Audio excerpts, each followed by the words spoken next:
Alright team, let's discuss our priorities for the next shift. We have Mrs. Peterson in bed 4, still experiencing intermittent chest pain, though ECGs remain unremarkable.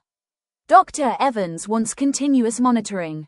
Then there's Mr. Khan in bed 7, whose blood glucose levels are fluctuating wildly despite insulin adjustments. He's quite anxious. And MIHIRAA, the post-op patient in bed 2, Mr. Davies, needs frequent dressing changes due to persistent oozing. Indeed, Sarah. However, our immediate focus, and the reason I've called this huddle, is the new admission, Mr. Jenkins, in bed 1. He presented with severe dehydration and a history of recent falls. While his initial vitals are stable, the doctor is concerned about his cognitive status. He's disoriented and combative, which is unusual for him based on his family's report. We need to implement enhanced observation immediately, focusing on his neurological state and fluid balance, while carefully escalating any changes.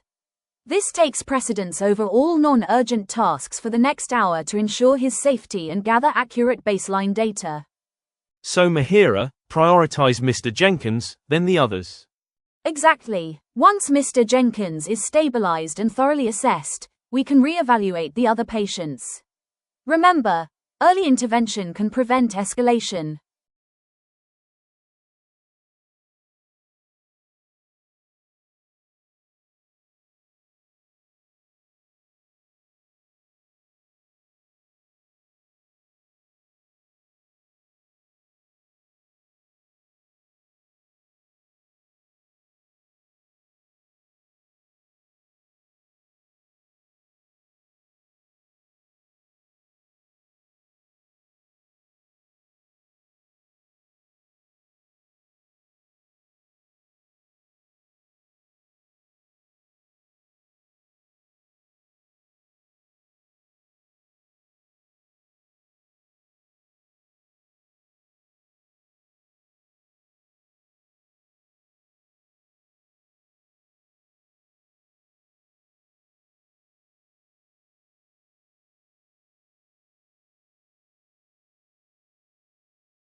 MIHIRA, regarding your nail problem, it appears you have what we call a stake nail, which is when the nail is essentially driven into the skin. This can happen for a number of reasons. It's often caused by an accidental injury, like bumping your finger or catching your nail on something. Sometimes, improper nail trimming can also contribute, especially if the nail is cut too short or at an angle. Also, as we get older, our nails can become more brittle and prone to these kinds of issues. Given your age and the fact that you haven't mentioned any specific injury, it's possible that a combination of these factors, such as age-related changes in your nails, may have made you more susceptible to this. MIHIRA, could you identify any of these as the possible causes for your condition?